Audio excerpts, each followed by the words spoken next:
Question number 16 है जो उसमें रीड कर रही है। डिटरमाइन द एपी, एक एपी तैयार करनी है, मतलब सीरीज रेडी करनी होगी आपको। Whose third term is 16 and seven term exceed the fifth term by 12। ठीक है, इसमें पहले इक्वेशंस दिए, मतलब दो दी हैं वैल्यूज, और आपको उसकी मदद से दो इक्वेशन बनानी है। उन दो इक्वेशन से ए और डी निकालना है, उन दो इक्वेशन से ए और डी, और फिर सीरीज तैयार करनी है। फॉर एग्जाम्पल पहले देखो, ए3 दे रखा है आपको, ए3 जो कि 16 दे रखा है, और आपको भी पता है ए3 लिखने का स्टाइल कैसे है, ए प्लस 2डी। तो ए प्लस 2डी किसके बराबर दे रखा है, 16 के बराबर दे रखा है। ठीक है, ये है इक्वेशन नंबर फर्स्ट। ठीक है, seven term exceed the fifth term by 12। Seven term बड़ा है A15 से 12 बड़ा है। ठीक है, सेवन टर्म A5 से 12 बड़ा है। ठीक है, ध्यान से अगर देखो जाओ तो इसको कैसे सोल्व करेंगे ये चीज को। ठीक है, देखो इसका मतलब ये है कि अगर A7 में से आप A5 माइनस करते हो तो आपका आंसर आता है 12, क्योंकि यही बोला गया ना, जो सेवन टर्म है वो 5 टर्म से बड़ा है। ठीक है, अब ये 12 से बड़ा है, तो इसका मतलब अब ये मैंने इक्वेशन सेट कर दी। अब मुझे बस इसको फॉर्म में लिखना, a प्लस 6d, इसे ब्रैकेट में लिखना a प्लस, वरना गलत हो जाएगा, 4d इक्वल टू 12। ठीक है, A7 A5 से 12 से बड़ा था। ठीक है, मैंने बड़ा दिखा दिया। A3 16 था, वो दिखा दी उससे इक्वेशन। इससे हमारी इक्वेशन नंबर 2 बनेगी, a प्लस, ठीक है, 6d, a plus 6d minus a, ठीक है, minus a minus 4d equal to 12। Without equation भी काम हो जाएगा अगर देखा जाए तो। a से a कट गया, ठीक है, 6d minus 4d equal to 12, 2d equal to 12, d equal to 12/2, और d का फाइनल आंसर 6। अब ये d का आंसर इसमें पुट करती हमें a भी मिल जाएगा। चलो पुट करते हैं, put the value of d in equation first. Equation क्या है, a plus 2d equal to 16, a plus 2 multiplication 6 equal to 6, a plus 12, ठीक है, 16 माइनस 12, ठीक है। एक आंसर कितना है, एक आंसर 4 है, एक आंसर 4 है। तो अब आपको रेडी करनी है क्या, एपी रेडी करनी है।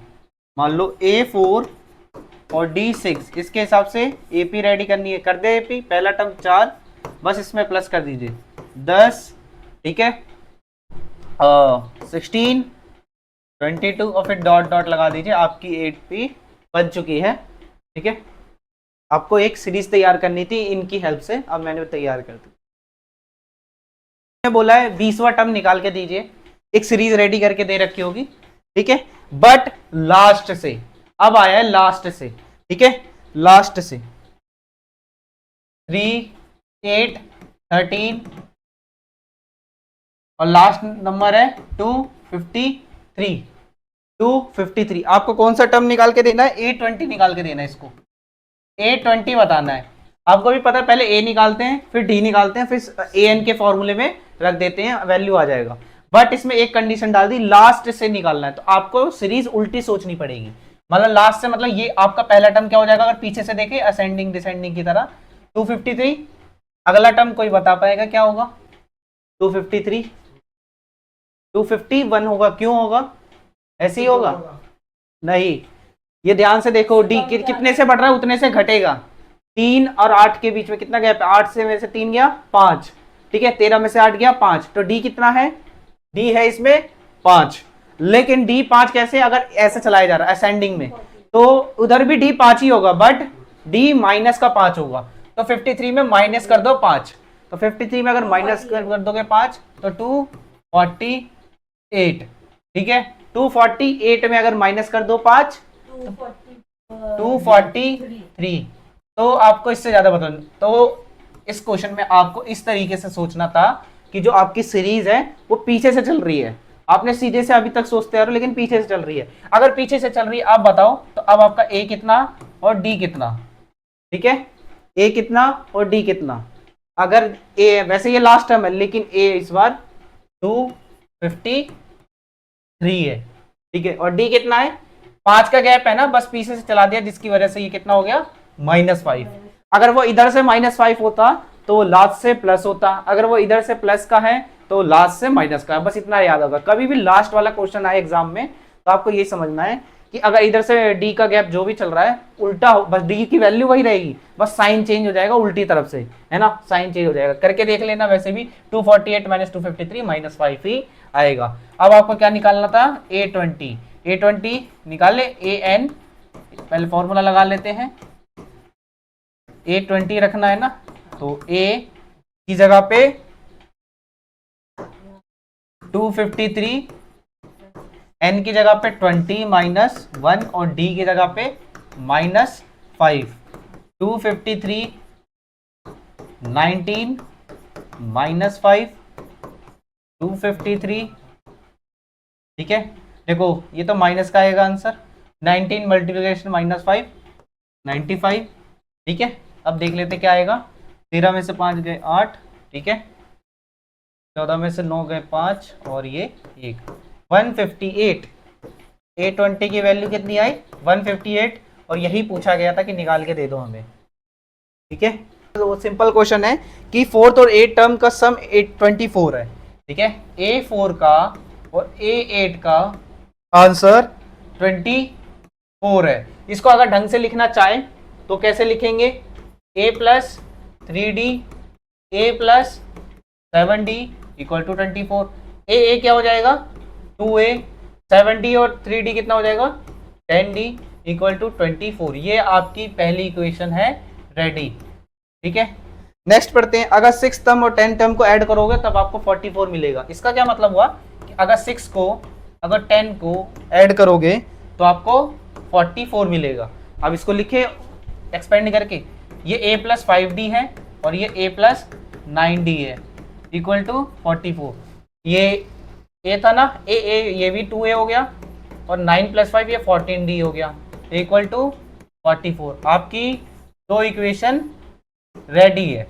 ध्यान से देखो, ए सेम है और दोनों ही प्लस के, यानी इनको एलिमिनेट करने के लिए, एलिमिनेशन मेथड से करूंगा मैं सॉल्व। एलिमिनेट करने के लिए मुझे सब्ट्रैक्ट करना पड़ेगा। ठीक है, 1 from 2 कर लेते हैं। सब्ट्रैक्ट इक्वेशन 1 from 2, दो में से एक को घटाना है। इसका क्या मतलब? 2A प्लस 14D में से माइनस कर दीजिए 2A plus 10D equal to 24। कैसे सॉल्व करते हैं? आपको नीचे माइनस क्रिएट कर लेना होता है। 2 है ना, प्लस माइनस माइनस, यानी ये पूरा कैंसल, प्लस माइनस माइनस, तब आपको इसे माइनस इमेजिन करना है। तो 14D में से 10D गया तो कितना बचा? 4D। ठीक है, 44 में से 24 गया तो आपका कितना बचा? ठीक है, 20 बचा। तो आपका डी का आंसर कितना आया? 20 डिवाइड में 4, 5 आंसर आ गया आपके डी का। इस डी को पुट कर दो तब आपको आंसर मिल जाएगा। किसी में भी, किस में पुट करें? इसी में पुट कर देते हैं, क्वेश्चन नंबर फर्स्ट में जो हाईलाइट कर रखी है मैंने। Put d equal to 5 in equation first. Equation first क्या है? 2A plus 10D equal to 24। 2A plus 10 multiply by 5 equal to 24। 2A plus 50 equal to 24। ठीक है, यानी ये माइनस में जाएगा। ठीक है, देख लीजिए 2A 24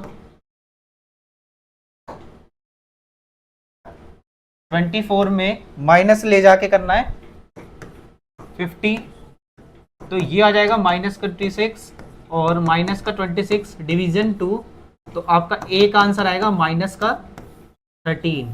ठीक है, आपको ए मिल गया और आपको डी मिल गया। अब आप सीरीज कोई भी बच्चा बना सकता है। ए से स्टार्ट करो, -13 में 5 प्लस करना है। -13 में 5 प्लस करेंगे तो इस साइड आ जाओगे। ठीक है, -8 की तरफ। ठीक है, -8 में 5 प्लस करोगे तो -3, ठीक है। 3 ये बस पहली 3 टर्म लिखनी थी, मैंने लिख दी पहली, फर्स्ट 3 टर्म्स मैंने लिख दी, यही डिमांड करी थी क्वेश्चन ने, फर्स्ट 3 टर्म्स लिखी है। पहली तो ए ही होती है, दूसरी मैंने जोड़ जोड़ के लिख दी, डी प्लस किया है 5 में। आपको भी पता है ये तो बहुत बेसिक वाली कैलकुलेशन, 13 में से है ना, -13 में 5 प्लस किया तो -8 आएगा, इसमें 5 प्लस किया तो -3 आएगा। ये रही आपकी 3 टर्म्स, ठीक है। ये उतार लो। तब 5000 और उसको हर साल 200 रुपए बढ़ता था, मतलब हर साल उसकी सैलरी बढ़ती थी, है ना। 5000 उसकी सैलरी थी ना, और हर साल 200 बढ़ती थी, ठीक है। 5200 हो जाएगी, है ना, फिर 5400 हो जाएगी, 5600 हो जाएगी। अगर आपको ध्यान से देखो, इसी से आपको चीजें पता लग रही होगी ना कि पहले साल ये 5030 का मतलब पहला ही जो सबसे पहला होता है वो किसकी वैल्यू होती है, ए की वैल्यू होती है। और जो समान रेट से बढ़ता है, मतलब इक्वल रेट से बढ़ता है, तो वो क्या हो जाता है, डी हो जाता है। तो डी कितना है, 200। जो सेम रेट से बढ़ रहा होता है ना सीरीज में, तो हिंट ऐसे देगा, डायरेक्ट क्वेश्चन आपको कभी नहीं देगा, केस स्टडी में देगा। जैसे सुबह राउंड 1995 में बैंक अकाउंट में उसकी मतलब सैलरी कितनी थी, 5000, और 200 बढ़ रहा है, यानी ये डी है। पहला वाला जो टर्म होता है वो ए होता है, और जो इक्वली बढ़ता है साल से या महीने से वो होता है। In which did here is income reach 7000। बहुत ईजी है, आपको टारगेट मिल गया है, ठीक है। आपको टारगेट मिल गया है कि उसकी बता दो 7000 कब सैलरी हो जाएगी, उसकी 7000 सैलरी कब हो जाएगी, कौन से साल में हो जाएगी। देखो अभी आप 1995 से, ये अपना दिमाग में याद रखना, 1995 में हो, ठीक है, पहला जो आपकी सैलरी है, ठीक है, 1995। अब देखो बहुत इजी है, क्वेश्चन को ऐसे ही घुमाया जाएगा केस स्टडी के तौर पे, इससे भी ज्यादा घुमाने को घुमा सकते हैं, लेकिन ये ज्यादा घुमा नहीं पाया। टारगेट कितने का है, 7000 बनाने का। फॉर्मूला लगाओ ए एन वाला ही, ए प्लस एन माइनस। टारगेट वाले क्वेश्चन भी ऐसे ही करते हैं, ठीक है। बस ये 7000 कहाँ आएगा, हमें आंसर लेके आना है ना, तो लेफ्ट साइड में आएगा। ए की जगह पे कितना आएगा, 5000, ठीक है। ए की जगह पे आएगा 5000, फिर ठीक है, प्लस एन, यही आंसर निकाल के देगा मैं कितने साल में बनेगा, और डी की जगह पे 200। 7000 में से 5000 माइनस कर दो, n माइनस 1 200, ये कितना आ जाएगा 2000, n माइनस 1 200, 2000 को डिवाइड कर दो किससे, 200 से, तो ये आ जाएगा n माइनस 1, ठीक है। तो 10 यहाँ पे आया 10, ठीक है। 10 में 1 प्लस कर दो तो 11 साल में, है ना, 11 साल बाद उसकी सैलरी 7000 हो जाएगी। लेकिन उसे टाइम बताओ कि कौन से सन में, 2000 कौन से में होगी, तो 99 में 11 प्लस कर दो, ये ज्यादा हो गया, ठीक है। 1995 में प्लस कर दीजिए 11, तो आएगा 2006 में उसकी सैलरी 7000 हो जाएगी। तो ऐसे क्वेश्चन ज्यादा देखने को मिलेंगे आपके एग्जाम में, ना कि डायरेक्ट क्वेश्चन जैसे अभी तक आपने किए, ऐसे केस स्टडी बना के देखे जाएंगे क्वेश्चन, ठीक है। उतार लो। डी आपका क्या है, जो हर बार से बढ़ रहा है, 1.75 से बढ़ रहा है, ठीक है, 1.75 से बढ़ रहा है, ठीक है। हर वीकली सेविंग्स बिकम, अच्छा वीकली सेविंग्स 20.75, तो आपने 7 रखा है कृष्णा,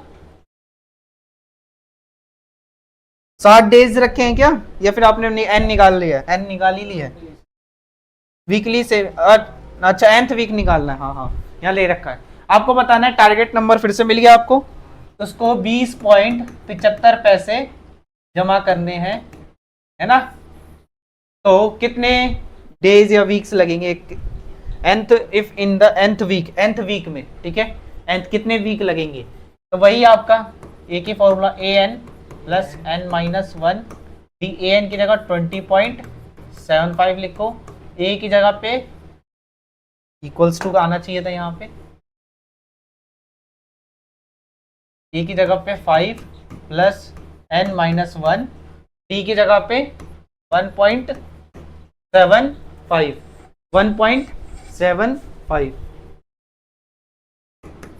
20.75 माइनस 1.75, ये फिर बार बार गलती हो रही है, 5 आएगा,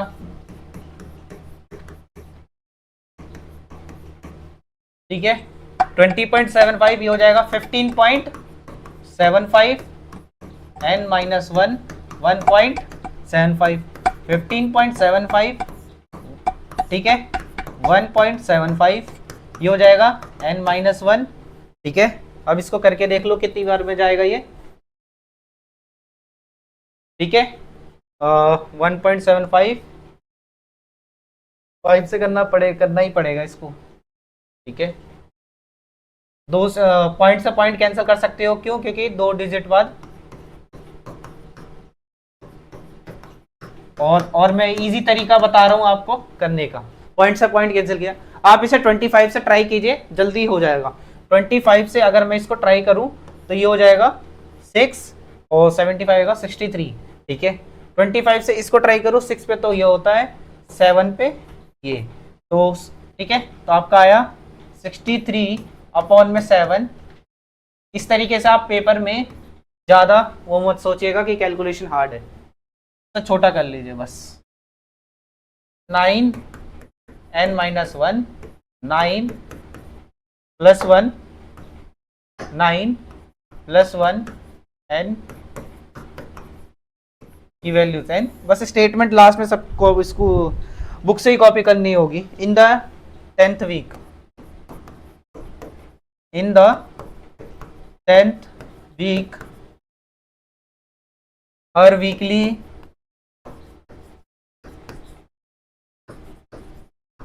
savings become